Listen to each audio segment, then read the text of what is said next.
Be a part of the best pro wrestling podcast today by supporting the Going In Raw Patreon. You can enjoy access to the live taping of the show, exclusive merchandise, and patron-only episodes, and so much more. Support Going In Raw today. Click the link in the description.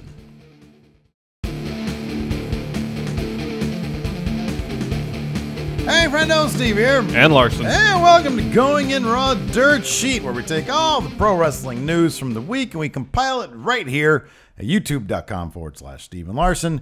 And of course, available wherever fine podcasts are as well. Be sure to hit that subscribe button and the notify bell at YouTube so you never miss out on Going In Raw content. Yes. Same thing with the iOS podcast app. You hit the subscribe button and I'm pretty sure it just automatically downloads to your phone. Sounds right. It's on there. You wake up and we're on there. We're on your phone, Larson. Yeah. We're also on the Patreon at patreon.com/Steve and Larson. Today, for $5 and up patrons, every week beginning today, we got some bonus episode content for you patrons. We're doing our first episode today of non-news. Yeah. It's all just news that came out. It just isn't news, really. Doesn't matter a damn. It really isn't news. But we're going to cover it on the Patreon. Okay. So if you're not a patron, it doesn't matter. We like that you're watching the show or that you're listening to the show. If you don't feel the need to kick in financially, that's totally fine. You're missing out on non-news, but it's non-news, so it doesn't matter. Exactly. We're not leaving out anything. Doing a really good job selling non-news. We're not leaving out anything that you need. All the real news all the is real here stuff on the is dirt here. sheet. You're about to get that. All the non-news is on non-news. Ooh. Oh, yeah. Steve is excited. We're going to skip the rest of the plugs to get to this. True. Twitter troglodytes. Today, Thursday, while I was out getting some lunch, I opened up my Twitter, and sure enough, I learned that Mauro Ranallo is coming back to the WWE. Steve, how excited are you? Yeah. I'd gotten used to Tom Phillips and Nigel and Percy Watson. Well, so get ready for a change because Mauro Ranallo announced today, Thursday, via his Instagram that he's coming back to the WWE, joining the NXT commentary team. I'm guessing, though this is unconfirmed, to replace Tom Phillips, who is now full-time on SmackDown. Yeah, that would make sense. I really want Tom Phillips over on Raw with Corey Graves. That's what I want. Well, Vic Joseph's good. I've been enjoying his work on 205 Live. Look, I don't care what program it is. I just want to see Corey Graves and Tom Phillips together. Ideally, I suppose you would flip JBL with Corey Graves. Then we'd get Corey Graves on SmackDown, the best show. Yeah, but then next to Tom Phillips. But we want Corey Graves to be on Raw so we can talk garbage about the Drifter. Samson, that's right. There's so many moving pieces here. There really is. But anyway, let's get back to this. So, talk about Mauro. So, yeah, he and WWE parted ways a few months back following the controversy about JBL's alleged bullying backstage. And ever since he left, we've heard rumors through various outlets that the WWE was interested in bringing him back. Yeah, like as soon as he was confirmed gone, and the statement was released where he said something along the lines of, I've parted ways, had nothing to do with JBL, essentially. Yeah, exactly, yeah. And which we thought was a bit surprising. Yeah. But he posted a tweet saying, check out my Instagram. And then almost immediately Triple H retweeted that. Yeah, with a bunch of very excited hashtags. Yeah. Fits like a glove. We are NXT. And then there was one other, I forget what it was. Yeah, I forgot what it was too. So it's interesting to see. We speculated, and I guess we've heard some about Triple H and Vince there being some tension between them, related primarily to NXT and how call-ups have been used on the main roster. But there seems to be some philosophical differences as well. We heard some of the backstage stuff that Vince is close with JBL. And Vince has, throughout the years of JBL's tenure with the company, condoned his behavior. Yeah. But then I'm guessing Triple H to spearhead the effort to bring him back. Yeah, it would seem to be the case. To NXT. Yeah. It's interesting to see the philosophical difference between Vince and Triple H manifest itself publicly. Yeah, I know. I get what you're saying, and I agree. Triple H seems to have a very definitive concept of what pro wrestling should be, of what the WWE should be. What the modern WWE should be. Right. Yes. And it's clear as day that it manifests itself in NXT. Yes. You know, I talked about this with SmackDown, how, you know, Shinsuke when he was in, you know, New Japan, and obviously we weren't watching New Japan at the time, but then when he came over to NXT, you know, we went back and looked at some of the old stuff, his match versus AJ Styles, which is like one of my favorite matches of all time. And you see his work in NXT, Samoa Joe's in NXT, Finn Balor's in NXT, and there's none of the cheesy backstage locker room stuff. They do some locker room stuff, but it's never cheesy like they do on the main roster. Well, you get the feeling that they're not reading from scripts, the talents that are. Yes, that's exactly right. Which is a huge difference. And so when you see Shinsuke, so, you know, one of my concerns, one of my favorite guys right now, you guys know, is Aleister Black. One of my concerns is how much are you going to kill his mystique when you see him in a locker room segment and Sami Zayn is doing his over-analytical thing and he's forced to react in a comical way, and it doesn't fit. I think that is something that Triple H probably, because look their variation on that is the iPhone vlog style thing, which I think is very effective. I think those are very effective skits that they do, and I just think that you can see, I believe you can see what WWE is going to be in 20 years by watching NXT now. That being said, I think that, you know, Mauro, his weakest points on SmackDown was the ridiculous pop culture references, which we've heard was stuff fed to him by.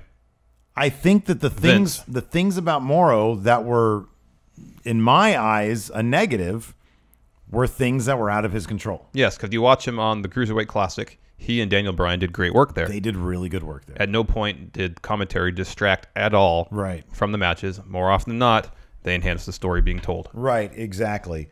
So I think this is beneficial for a couple different reasons. I would imagine Triple H would probably think to himself, I can't believe we just lost a big fight announcer. Isn't Mauro going to do the Conor McGregor-Floyd Mayweather fight?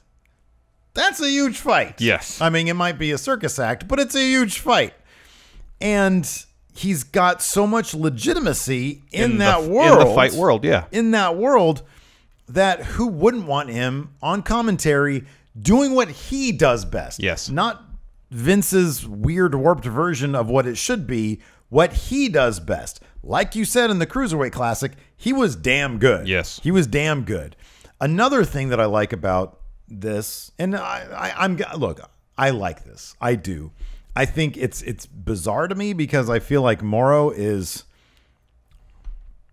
There's a part of me that thinks that, and as much as I love NXT, it was kind of like when they were talking about Mike Goldberg coming to WWE. It's like, oh, Mike Goldberg's kind of like bigger than WWE, you know? And so I think like Mauro, in my mind, I'm like, this is a big get for NXT. Yeah. Because he's kind of bigger than NXT. Yeah. And I kind of like I mean, Nigel doesn't always hit, especially when he's doing the awkward heel stuff.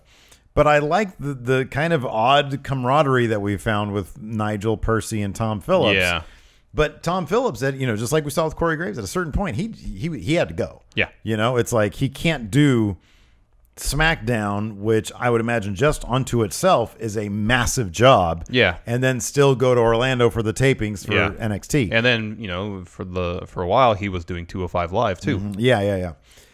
One thing that I'm kind of curious about, now we know that the NXT gig for commentary, you know, that it allows you a lot of free time. Mauro's going to be able, I would imagine, to go to the back to the boxing world as much as he wants. Yeah. Because you do one taping a month. Yeah. Something like that. And I don't know how much of the commentary they tape live during the matches. Except there's obviously some portions of the show that are dubbed after the fact. Yeah. Usually reads for video packages and such. Right, yeah. You can tell. Yeah, so they might just kind of do all that in the span of 2 or 3 days, get that out of the way. Or if they, you know, have something comes up during editing or post, you know, I wouldn't be surprised if either Mauro has some sort of studio in his home. Well, no, yeah. Or if he has access to one wherever he lives. There was a video I caught the other day that it showed Goldberg, not Bill Goldberg, Mike Goldberg, like in his kitchen recording VO for, I think, a Bellator thing. Oh, okay. I don't know what it was. But anyways, no, he had like Pro Tools up or something, and he was doing his thing. So, yeah, he probably absolutely does. So, I don't know. But my question is like, so, you know, I've posed this question before. What do we think NXT's final form will look like. This, I would imagine, is a huge step in that direction. Big yes. piece of that. Yeah. A big piece of that. It's like, okay, now we have commentary figured out.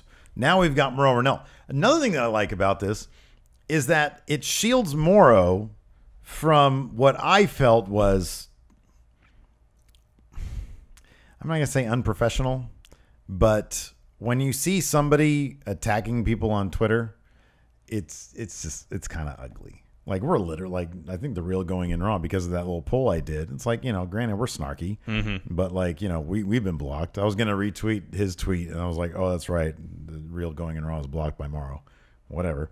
But it kind of shields him from that too, because who's going to be on NXT? Like, who does that from NXT? Yeah, I know. It's one thing for the casual fan base, to be hitting him up. Oh, why do you do that stupid stuff? I think this is going to be strictly like good commentary, and it's not going to give much people ammunition. No. And it's a much smaller platform. Yes.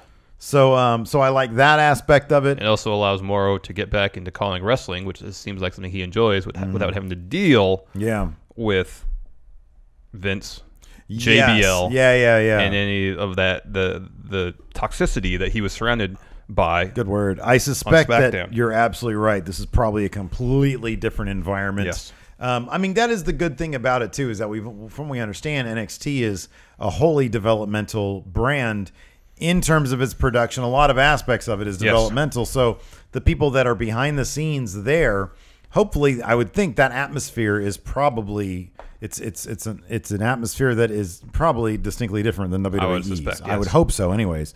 And if those are the people that are going to be around in the future up on main roster as well behind the scenes, then that's a good sign as well. Yes. Just, if you lose a big name like Mauro, a quality announcer like Mauro, regardless of what I think about him, he is, I respect what he can do.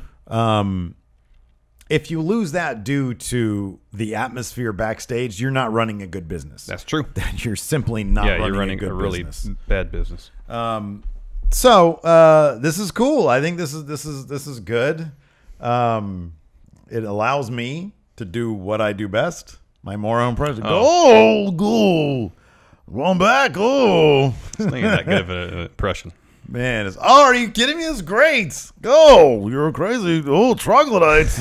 Blocking you on Twitter. You're right. It's terrible. Look, I've said this many times. NXT is my favorite hour of wrestling on TV. This is going to get a little bit. I'm gonna have to get used to this, hearing that voice. But I really just new hope graphics, new songs, new announcer. I know, it's always something new with them. What the heck? They're evolving, Steve. Oh, so many new things. Want to say thanks to Korn for their song. What was Korn's biggest song? What was the one with the McFarlane cartoon? I can hear it in my head. Yeah, I know. Me too. Some part of me. Yeah, I don't remember what it's called, though. I don't know what it's. A Freak on a Leash. Yeah, that's what it was.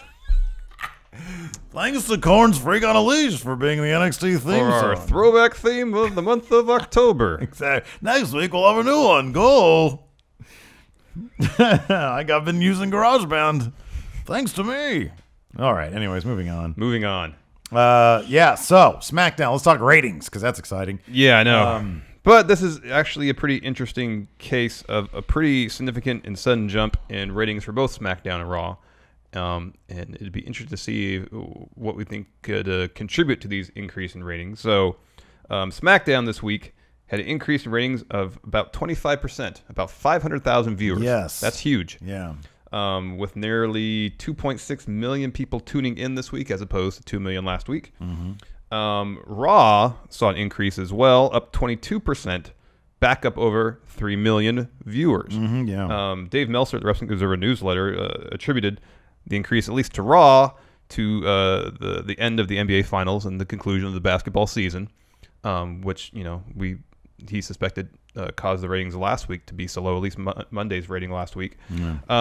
But there's just a lot kind of going on. Part of it for SmackDown specifically, Daniel Bryan came back.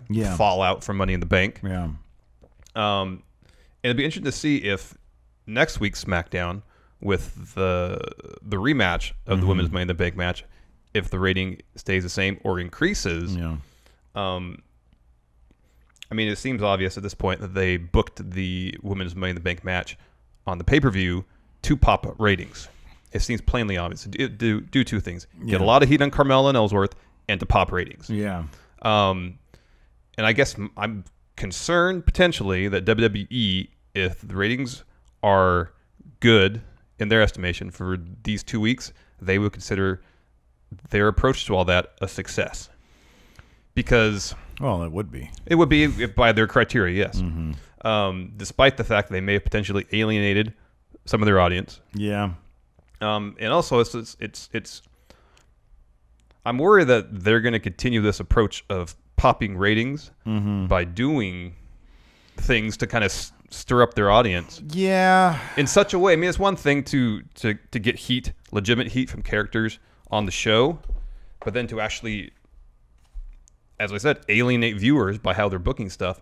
We mentioned this on the SmackDown Live recap. That just doesn't seem to make sense from a business perspective.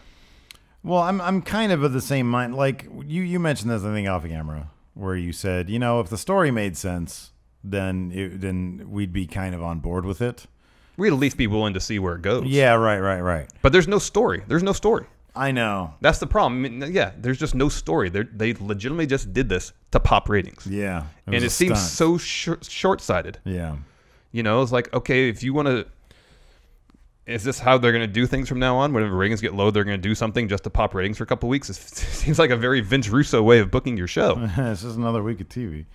Yeah, I don't know. I mean, it's... I wonder how much of it is actually the end of the basketball season. You think there's 500,000 people? That's a lot. 500,000 people were in there. I don't have to watch Raw this week. I'm going to watch, the Warriors destroy the Cavs. I know again. It's not like the finals were necessarily captivating television. No, it was not. I think there's a thin line between sensationalism, stunt, and exciting television. I think that I just don't like the whole we had this on pay-per-view, and now to stunt ratings, we're gonna do a do-over. I don't like the idea of a do-over in the first place. I think it's stupid.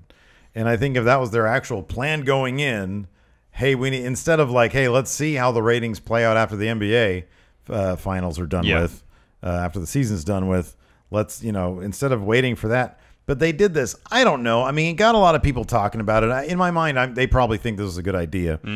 And I mean, if people felt alienated by it, it sure didn't show up in the ratings. I know, because 500,000 more people tuned in.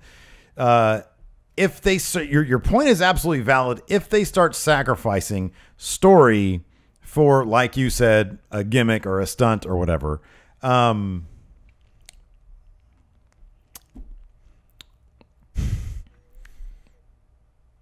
yeah, I mean that'd be a bummer. Yeah, it would be. But at the same time, I don't know how far. It's not I don't know, man. It's better. Is it better than being boring though? It's better than being boring.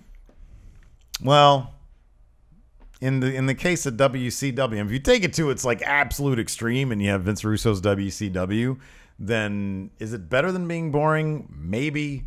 Does it make me want to stick around in the long run? No. Probably not. No, I would rather have consistent, competent television. Yeah.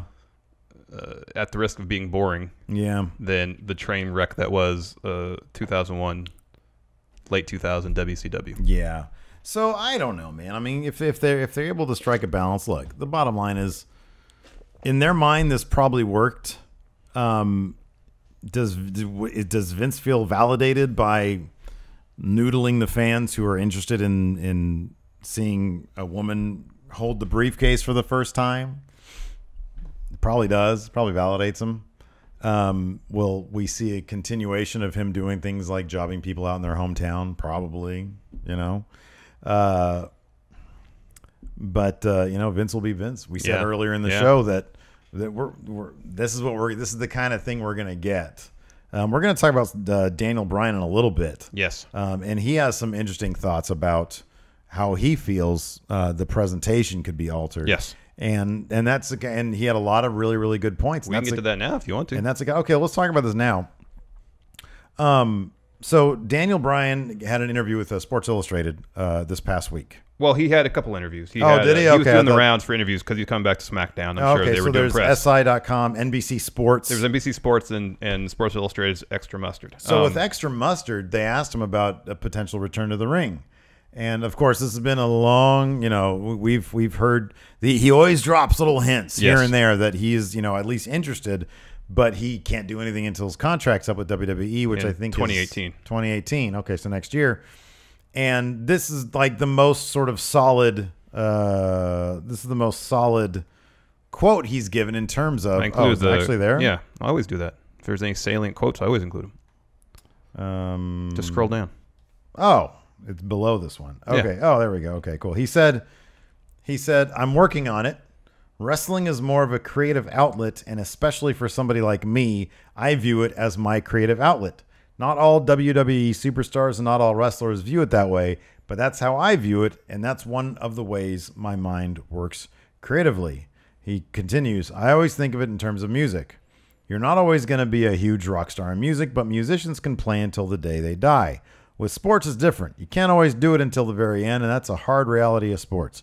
The blessings wrestling has given me have allowed me to find some new passions, but it's really hard when you've got that first love and nothing really replaces it. That is such a sad state of affairs. I know. That is absolutely, that's horrible. That's horrible. It is a bummer. It is an absolute bummer. But it seems in a year's time, assuming that he can pass the necessary tests, he's coming back to the ring. He's going to New Japan. Yeah. He is going to be in New Japan. He said somewhere else that he's a huge fan of Kushida. Yeah, no, I saw that in too. one of these two interviews, either the NBC or the he said Extra Mustard he would one. love a match with Kushida. Yeah. New Japan is it's a different animal than WWE in several different ways. Yes. I'm glad that Shibata's retired before he got a chance to fight him. Because I don't want any headbutts to Daniel Bryan. But I think that, look, Daniel Bryan is obviously a very smart individual. Yes. And I find it very difficult to believe that he would step into the ring without understanding that he's going to have to take certain precautions. Yes. To not exacerbate the injuries that he's sustained to his head. He's going to be comfortable with the fact that he could potentially suffer some consequences from his decision. So no more no draping DDTs. No, I don't know, any number of things. No sunset flip powerbomb. Oh no, don't they that. love those there. Don't do that. Don't do that, please. No, stay away from the ticking time bomb. No flying headbutts. Yeah, no flying headbutts. He also spoke to NBC Sports, and the interviewer asked him about tweaks he would make to the WWE product. Very interesting here. Yes, I think he's been on. You can tell he's been on New Japan World a lot. I think he's spot on with this. He says, "Quote: I think a change of presentation is absolutely necessary. I think the way that we present our superstars probably needs to change. Years ago, WWE went through this idea of having as much live stuff as possible on the shows.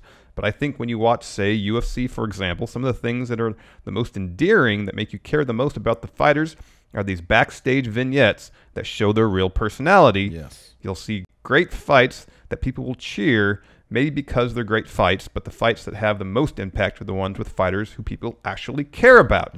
He continues, "In combat sports, personalities are what draw. Floyd Mayweather and Manny Pacquiao was one of the worst boxing matches I've ever seen. True. But millions of people watch it because of the personalities involved. I think changing that dynamic and highlighting the personality is something we really need to do. Now, I don't know how we do it. I think if anybody has a magic answer of what the best way is to present personalities in this modern day of television, they make millions of dollars, so I may not have the answer." I thought there was like one little bit where he talked about the Roderick Strong stuff. Yeah. Now the Roderick Strong stuff is interesting because the video vignette they did with him, or the little mini doc they did on Roderick Strong in 2 parts on NXT, reminded me of New Japan's mini doc series they do. I think it's called like On the Road or something like that. With their wrestlers, and it's a real slice of life film stuff. I think there's definitely a middle ground because I think with New Japan, one of the things I think there are things that we could. I've actually thought about bringing this to you and saying, hey, let's do a count out where there's top 10 things WWE does better in New Japan. Yeah. There's 10 things in New Japan. I think we can do that. Yeah. And I think one of the things that New Japan does really well through those video doc series is humanizing their wrestlers. And I know that's something that is like counterproductive to what Vince had wanted back in the day, but in the Attitude Era, he did focus more on contemporary characters. You know, Stone Cold Steve Austin was so popular because he was what every working person wanted to be, you know, giving the middle finger to his boss, dropping stunners on people. And so I think there is a middle ground between character. When I'm on Aleister Black's, I follow him on Instagram. I follow a bunch of the WWE people on Snapchat and Instagram, and the slices of their lives is interesting stuff. Oh, definitely. It's really, you know, the life on the road, it seems to be a pretty fascinating thing. And they can start to pivot towards What about something like this? Let me use this as an example because it kind of, I think, toes the line between reality and kayfabe. Being the Elite, their channel. Yeah. Because to a certain degree, what they're doing is real, but sometimes they're very much in character. Oh yeah, for sure, yeah. Taking that kind of approach, still kind of very documentary series type in terms of how it's shot, but not being completely authentic, but also not being completely in character. Right. I mean, the WWE is not going to want to wholesale change what they do overnight. That's why, you know, when some people suggest they take things to the complete other extreme, like with Lucha Underground, I personally, as a fan, would prefer the going the other way with the Roderick Strong type promos. And I'm going to say something nice about Impact.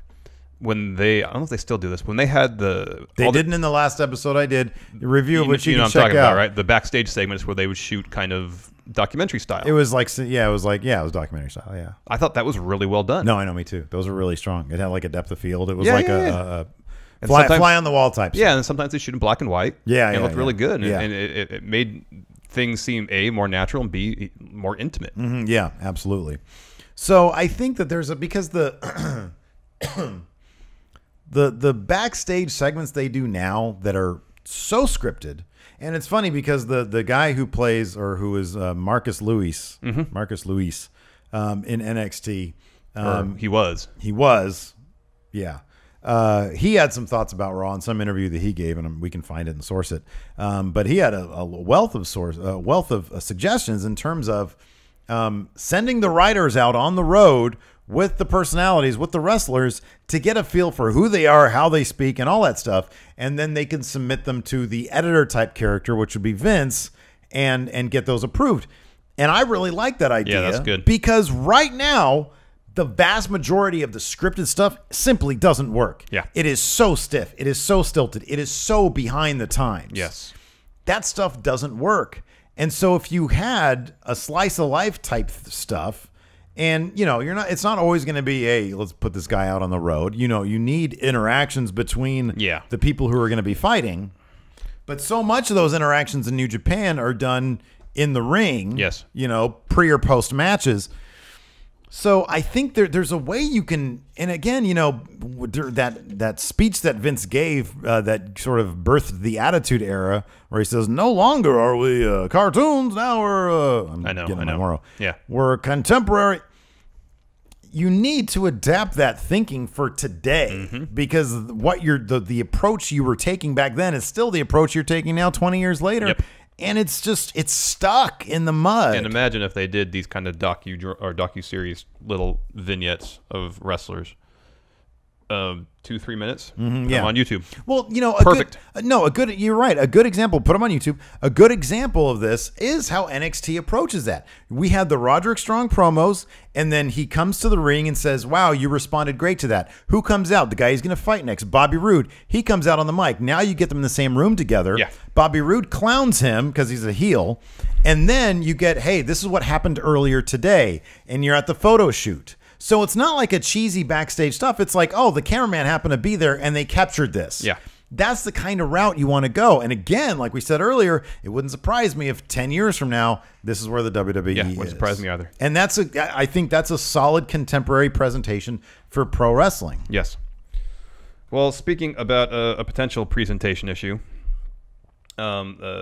Raja.com, not familiar with the outlet. Neither am I. But they're reporting. This is spreading all over Twitter. Yeah, and the internet too. Instersnet is reporting that WWE's huge plans for SummerSlam for Bayley involve her kissing a dude. Oh my God, this is so stupid. If it's let me true. read this. So this is we have the disclaimer is this: we have no idea what Raja.com is. We don't know how accurate they are, what their track record may have been. We have no idea, no clue. true. But it's because it's been getting around so much. Well, and reading it, it doesn't seem like outside the realm of possibility. Exactly, that's what I was getting at. This is totally something that could be true, man. Yeah. So this is what they said. Quote, there are rumors online that WWE is building towards Bayley kissing a guy at SummerSlam, as the idea WWE is pushing is that she has never kissed a man before. Apparently, they haven't figured out who the man will be, but it's speculated that Corey Graves could be in the lead if that is indeed the direction they are going. I'm hoping that the overwhelming response to this that I've seen on the internet and Twitter will convince them that this is the stupidest idea. You really want to bury Bayley? This is exactly how you do it. I couldn't draw up a better blueprint on how to bury Bayley than by doing this. Because this is absolutely stupid. It really is. So I hope it's not true. Me too. But like you said, this is not outside the realm of possibility. And given that weird hug thing that she wanted from Corey Graves that sit-down interview, yep. Wouldn't surprise. Oh, that's great. Have her kiss a guy. No, this is a stupid idea. Yeah, it's an awful idea. Yeah. Ugh. It's gross. You want to answer some questions? Yeah, let's answer some questions. Let's answer some questions. First, from Jose GGR. Hey, friendos. Hi. Question about the 2K18 cover being Seth Rollins and not some other legend like it has been. Do you think this shows the company's awareness of Seth Rollins being the actual face of WWE moving forward? I read an interview with Triple H this morning where he said that the Hold future... on. What? That's part of my non-news. Well, I'll just mention it and we can talk in depth about it.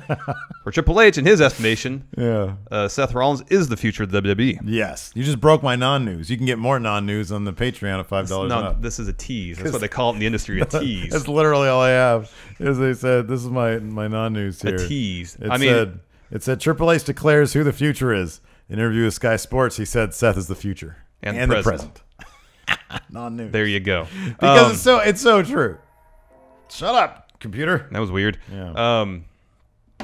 Maybe lose my train of thought. Oh, I'm sorry. I mean, I guess if you want to talk, we spoke earlier about the potential differences in philosophy between Triple H and Vince. Mm-hmm. Vince seemingly is a Roman Reigns guy. Yeah. Triple H is quite obviously a Seth Rollins guy. Yeah. I wonder what would happen if they put Roman Reigns on the cover. Because Seth is top face on Raw without a doubt. Oh man, that trailer of theirs is violent though. Did you watch that thing? Yeah. I love it. I think it's fantastic. Yeah. It's shot beautifully too. It is. Oh, it's shot beautifully. It is. I was actually fairly shocked when he took the baseball bat to Andre the Giant's head. That was stunning. Mm-hmm. I was like, oh my God, that's dark. But no, yeah, man, this is absolutely. I think that if nothing else, Triple H is aware because Seth Rollins has already been there, done everything. Yeah. And now he's like, top face in the company. If he keeps on his current trajectory in 2 years, he's going to start doing movies. 2 to 4 years. Oh, you think that's going to... Wow.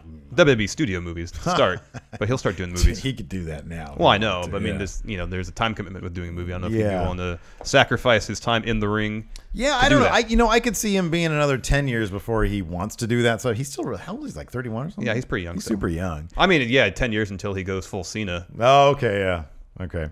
But no, I do think that they understand completely that he is a top 3 wrestler in the company. He's probably got the most potential crossover appeal of anybody on the roster right now. No, I could totally see that too. So yeah, I do think they're totally aware of that. And it was I think it was kind of surprising that it wasn't Roman. Pretty surprising. Yeah, they seem all in, or Vince seems all in on Roman. I mean, obviously. if we hadn't already seen Brock, Cena, Randy, The Rock, Stone Cold, who do you think is going to be the? Because don't they do like a pre-order? Yeah, but they're on the cover. So yeah, one of the pre-cover. Sting wasn't on the cover. Sting wasn't on the cover. He wasn't pre-order. Was Goldberg on the cover? No, it was just a pre-order. Mm-hmm. Okay, all right. It's gonna be Kurt. I would think so. It's gonna be Kurt Angle. Yeah. Terrence Thompson. Does the lack of unique stage designs for the pay-per-views alter your perceptions of them? Using the same sets for Raw and SmackDown for the respective pay-per-views simply makes each one feel just like another 3-hour version of each show. Pay-per-views are supposed to be bigger than life, but using the same dull stage designs only makes them feel pedestrian, at least from an aesthetic point of view. I totally agree with this. Totally agree with this. I miss the days when, like, so on 2K17, they got a bunch of different stages that you can use. And Over the Edge had, like, a bunch of, like, freaking broken, busted-ass cars, like, stacked on each other and stuff. Yes, I actually kind of agree. It does make them feel like there's some... Number one, I'm not going to say this. I'm not going to say the stage designs are dull, because they are very impressive, all the videos they have. Yeah. That being said... They're not distinctive. They're not distinctive. It is the same thing that you're getting on the show, and the pay-per-view should be something different. Really, just bring back the in-your-house set. That's all I'm asking for. You're referring to the facade. Yes, the house. The actual house. Oh, the house. Okay, the curtain garage. Yes. Okay, I like that too. But the actual front door. Yeah, but it has a real front door. How good would it be if it had like an actual like garage? I know. It's like, it seemed that hard to do. Who's coming out next? Oh, we got to wait 30 seconds to find out until the garage door opens. So in the meantime, here's Medusa with a new shirt and a blank videotape. Next, from Iron Man Marcus Tyler. Marcus Tyler wants to talk about Ty Dillinger. Don't say it. Who? Because apparently WWE does not. Stop. I don't know who that is. Stop. Because apparently WWE does not. How badly did they drop the ball on him? He was over in NXT, and the 10 Chants were making their way into the main roster crowds even before the Royal Rumble. What is the Perfect 10's new ceiling in WWE, and do you think he is someone who would benefit from going to Ring of Honor or New Japan? They should have kept him in NXT to win the NXT title. Do you think this is one of those things that Triple H, because like you said, Triple H before, he was on Twitter saying, I think Ty is never going to be able to break through that ceiling or something like that, but it was all sort of in character. I thought so. Like, and I thought it was going to feed into a story in NXT because it would have worked perfectly. Why else would Triple H be doing that unless it was going to feed into a story? Do you think they brought him up before Triple H wanted him to come up? Potentially. Because his trajectory did seem to be NXT champion. Maybe they saw how prominent the 10 Chants were. And decided to capitalize? What a bad idea. Yep. That was not, man. And now he hasn't been on TV apart from a Sonic commercial in, what, a month? Strong Sonic commercial, though. It was. Strong Sonic commercial. Very much so. Get some of those milkshakes in my belly. Gotta wait for my cheat day. Next, Sasha Baron Corbin. With Maurice rumored to be written off TV because of Mike and Maria having the same kind of gimmick. We didn't really talk about that, but they weren't on SmackDown this week. That was... That was a good point. There was some speculation from Meltzer, the Wrestling Observer as well, that Maurice is going to be off TV for a bit. Miz is going to have that entourage to sort of supplement because of the Canellises. Sasha Baron Corbin asks, will their signing be worth it? Or in a couple of months, will we look back and say, what the F were they thinking? If they're off TV on a regular basis, then probably the latter. Yeah. If they're off TV for a regular, I'm really surprised they didn't have them on SmackDown. It is really weird, man. Debut on, unofficially it was hot, man. I liked it. Well, I know I laughed at. Here's the thing. So we caught a little bit of flack on the YouTube comments and on Twitter from people taking us to like, especially me, because I marked out over the James Ellsworth Money in the Bank moment, and then I flipped my opinion. Number one, this guy flips his opinion left and right. This is true. Every day. But it wasn't as if it was...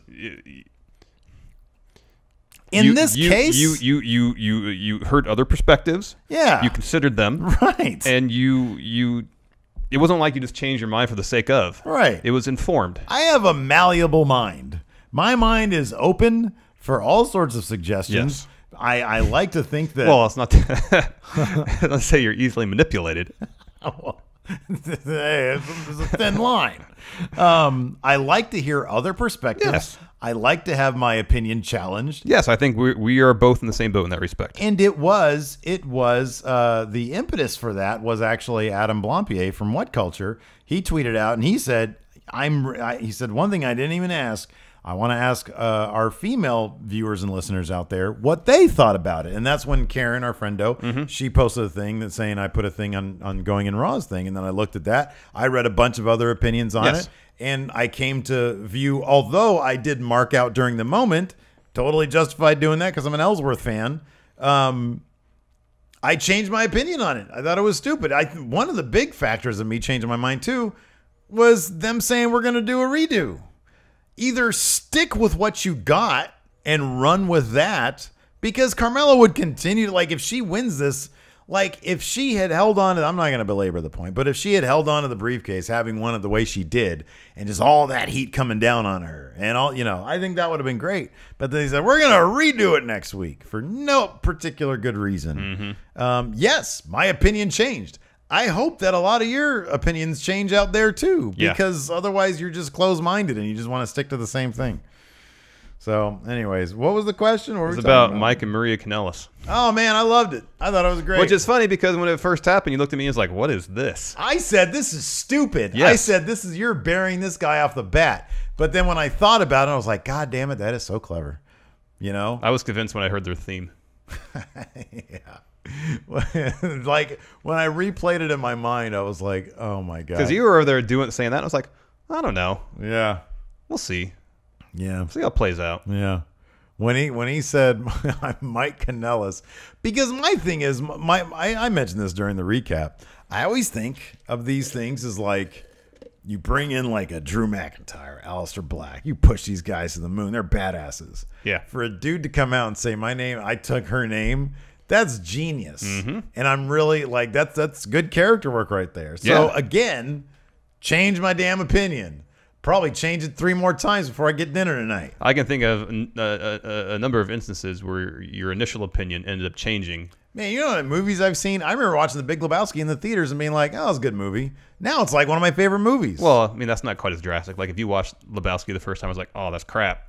And then watch it 3 more times, like, this is my favorite movie. I loved The Phantom Menace coming out of that.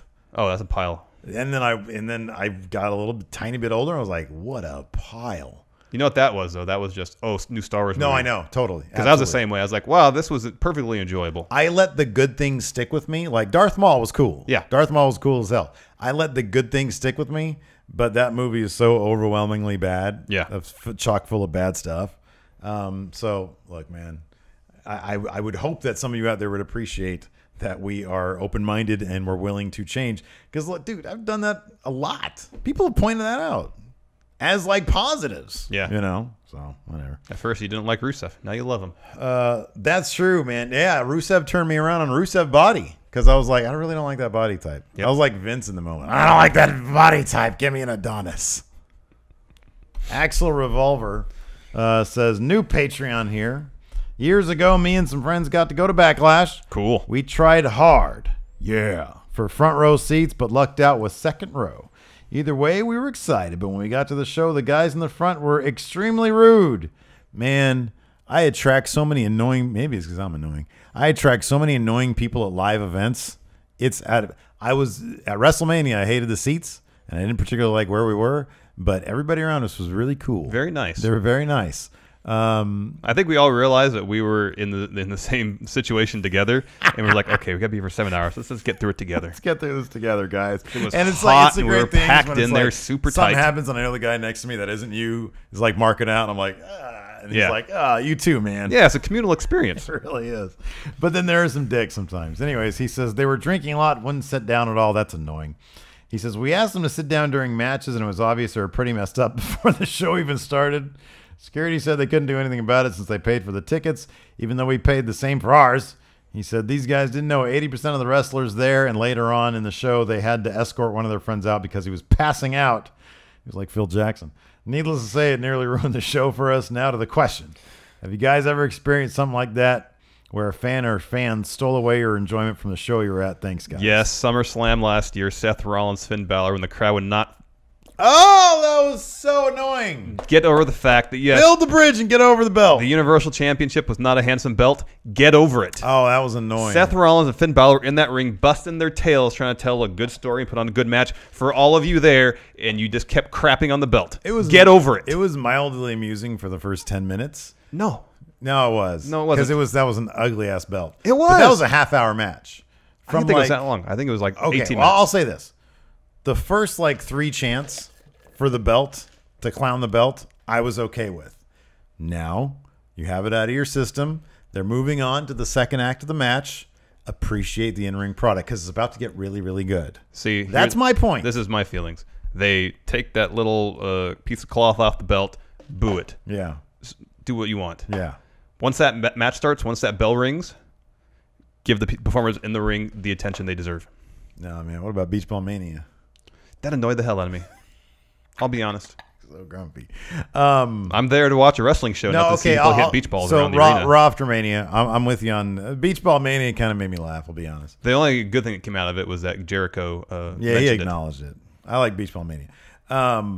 What I did not like though, this bugs the crap out of me. This might have been worse. If I'm sitting there at Raw after Mania, and a dude is in front of me or next to me, so much more concerned about leading chants than anything that's happening in the ring, I would be royally pissed off. Mm-hmm. I would probably accidentally spill a beer on him, and I never do that, but I would totally do that. I'd be like, "Oh, I'm sorry. You're being very annoying right now." That bugged because I would look at because we know who they were, and I would look up at them, and I mean they've been on TV in a couple shots before, and I'd look up and I'd be like looking at him during a match, and he's sitting there looking at people trying to get them to chant, not paying one damn attention. Are you a freaking fan of the product or aren't you? Mm-hmm. Like you're just sitting here trying to get attention for yourself. Mm-hmm. That bugs me. The thing that the Beach Ball Mania didn't bug me only because it was kind of a communal experience. It wasn't one person trying to get attention on himself. I understand. And I know it takes away, it's disrespectful from the people in the ring. Exactly. But whenever something was hot in the ring, Beach Ball Mania stopped. They put up a 205 Live match, which I know, I love 205 Live. But when you're going to program a match and you've already told people that you're not supposed to react to this particular match because of how they handle 205 Live, expect that to happen. Yeah. When Roman Reigns was in there was no Beach Ball Mania. No. When the Hardys were in there, no Beach Ball Mania. No, I understand that. But yeah, no, that really bugged me. I think even what pay-per-view did we go to last time? Was Backlash? Payback. They all sound the same.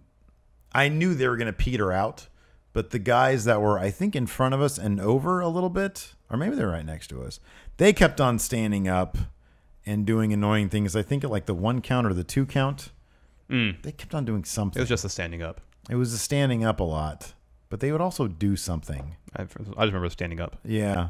But I knew that was going to stop. Yeah. I was like, none of them are in shape, so they're not going to be standing up very much. Like, nobody wants to do squats. So, yeah, dude, live experiences are the NXT one was awesome. Like the Sacramento one we went to, rather. NXT, I mean, we were like second row at NXT. That was great. That was fantastic. Every NXT show we've been to has been a really good experience. Yeah. Yeah, no, it has been. It totally has been. Let's answer some video questions. But then I'll say this too, just real quick. I was really happy that we didn't get like 3 rows behind us in NXT and over, because there was one dude who was exceedingly loud, very annoying, and I kept on looking back, but he was far enough that it didn't bother me. It didn't bother my experience, but I was thinking to myself, man, if I was next to that guy or behind him, you'd be very upset. Accidental beer spill. You turned to me and say, I'm so miserable right now. Oh, I did that at WrestleMania, man. Heck yeah, because I told you, next time I do this, you do what you want. I'm going to Uber here after the pre-show. Fair enough. And I want to sit up there unless we're front row. Yeah. If we're not 1 through 5. No, 1 through 3. Because I feel like I can confide in you. I can vent a little bit to you, but then you turn around on me like I'm being a jerk or something. How'd I turn around on you? You're clowning me right now. Well, you're giving me the business. 2.5 months removed. Can't I clown? No! Yeah, there's no statute of limitations on that. What, to say that you were uncomfortable at WrestleMania? It was a private moment. I wasn't terribly comfortable either. That was an off-camera private moment. But it's Larson. WrestleMania. You've mentioned it here on the show. Those strobing lights didn't give you a headache? No. God damn, dude. That nasty headache. And then I knew when they were going to happen again, and I could just feel it coming on. No, I knew they were kind of flashing in her face. It was one of those things, even when I closed my eyes, they were still there. Didn't bother me. Oh, it was horrible. And those chairs. Yeah, they weren't comfortable. Oh, that got me more than anything. They were horribly uncomfortable. Oh, my goodness. I just kept telling myself, we're at WrestleMania. Hey, but Mania 31, I know, that can go so far for me. Mania 31, that was so fun. That was fun. That was a blast. That was a blast. Good chairs, good line of sight, good friends. The line of sight wasn't that great. We had one of the columns in our way. Yeah, we had a big screen, though. Video question time. Okay. Patrick Sparks. See what Patrick has to say. Hey, friendos, Pat here. So with the NBA playoffs being over, both Raw and SmackDown saw a big ratings boost for both shows. Raw broke 3 million viewers in all 3 hours this week. It was a 22% increase from last week. And then SmackDown almost broke 2.6 million viewers with a 25% increase from last week. And I think both the age demographics for the 18 and 49 group saw an increase on both shows. So, with this being said, ratings are going up. Obviously, the WWE is trying to get ratings up. They're giving away Money in the Bank rematch next week for free on SmackDown. John Cena's coming back on both Raw and SmackDown, obviously to get ratings up for both shows. So, what do you think the WWE's next big attempt to draw in ratings is? Do you think it'll be a good plan, a bad plan? What do you think it will be? And another secondary question, what do you think in history has been one of the worst plans to get ratings? And what do you think's been one of the best? What do you guys think? Thanks, friendos. Bye. Thank you, Patrick. Thank you, Patrick. What's going to be? So we talked earlier about stunts to boost ratings. What's Yeah. going to be the next one? Live murder. Pretty sure they won't do that. Probably not. It's not going to boost ratings. It's going to get people arrested. I think they've been trying to get Conor McGregor and Floyd Mayweather on Raw to help promote their fight. I don't think it's going to happen, Yeah. but that would qualify as a rating stunt. Yeah, that would totally qualify as a rating stunt. I don't know. I mean, it's hard to predict these things. I would just prefer them to concentrate on making good product, tell good stories, put on good matches. I mean, yeah, the Attitude Era, there were stunts. I feel like we're going to see Ellsworth. But they're all motivated by story. Most of them are motivated by story. Yeah. Okay, I'll put it this way. Maybe, I don't know, well, that's not going to stunt ratings. Something humiliating is going to happen to Ellsworth down the line. I don't know. It's hard to predict. Yeah. It's hard to predict. How can they troll us even more? I don't know. What are the worst and best rating stunts, he asked as well. Tyson was by far the best. Oh, yeah. Tyson was by far the best. Yeah, that was great. That was amazing. Worst. Did Trump ever show up on Raw? Probably. There's the worst. Adam Fella has a video question. Let's see what Adam Fella has to say. Hey, friendos, it's your 6-star savior and Discord club leader, Adam Fella here, returning for another video question. I just watched Jim Cornette book a WWE versus WCW WrestleMania event, and it gave me an idea since I love fantasy booking so much. I'd like you guys to book a WCW versus New Japan Wrestle Kingdom or Starrcade event. It could have however many matches you guys could come up with the only catch being that each wrestler has to be in their prime for their brand. For example, Sting in his prime in WCW versus Kenny Omega in his prime in New Japan. Thanks, friendos. Take care. Thank you, Adam Fella, for another video question. Where has he been on Fun Wrestling? I feel like you're misusing him on Fun Wrestling. Just wait till next week. Man, we got a lot of people on Twitch. So we need to book. Speaking of which, we need to wrap this up. We need to book WCW versus New Japan in a Wrestle Kingdom / Starrcade type All show. right. 4 matches. You get 2. I get 2. No, let's do 6, 3 and 3. Okay, fine. Go. Sting versus Okada. Scott Steiner versus Unbreakable Michael Elgin. Oh, that's good. Yeah. Ric Flair versus Naito. Oh, that's too good. Luger versus Yoshihashi. Luger versus Loose Explosion. There you go. So who is Kenny Omega going to fight? Well, you said earlier off cam, Sting. No, I changed to Sting Okada. I just said that. Sting Okada. Okay. Oh, that'd be good. Well, Kenny Omega would have to fight Chris Jericho. Yeah, that'd be good. What about Flying Brian Pillman? Yeah, that'd be good too. That'd be good. And then one more? Sure. Okay, one more. Make it a good one. We need a tag team match. Oh, Harlem Heat versus... Oh, so many to choose from. Who wouldn't want to see Harlem Heat versus the Gorillas of Destiny? That'd be good. There you go. Next question from Ty Perez. Let's see what Ty has to say. Hey, friendos. It's your good friendo Ty. So, pro wrestling in general kind of falls under the umbrella of sports entertainment. It's just some promotions like WWE embrace more of the entertainment factor, whereas other promotions like New Japan embrace the more sport.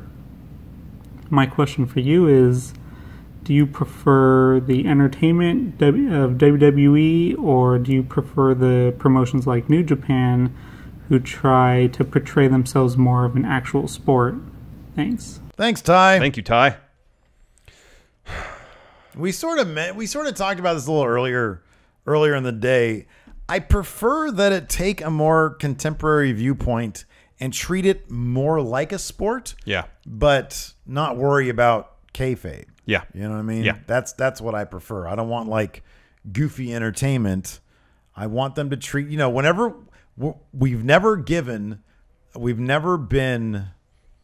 whenever we say, oh, they give it a big fight feel, that's always a compliment. Yes. That's never a negative. Yes. So there you go. Yes.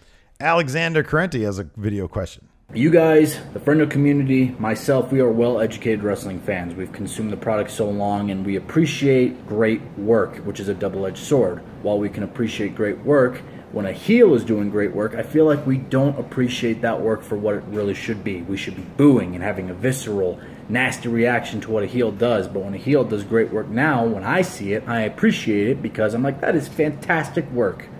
When was the last time that you guys were watching a heel do something and you had that visceral reaction to it? Bile, you booed, you hated it. For me, you guys brought it up. It was when Edge cashed in Money in the Bank on The Undertaker at SmackDown. I was there live. I went crazy, and it was a phenomenal show. It was a phenomenal moment.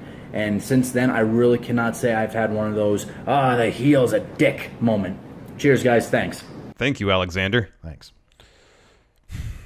I don't remember. It's been a very long time.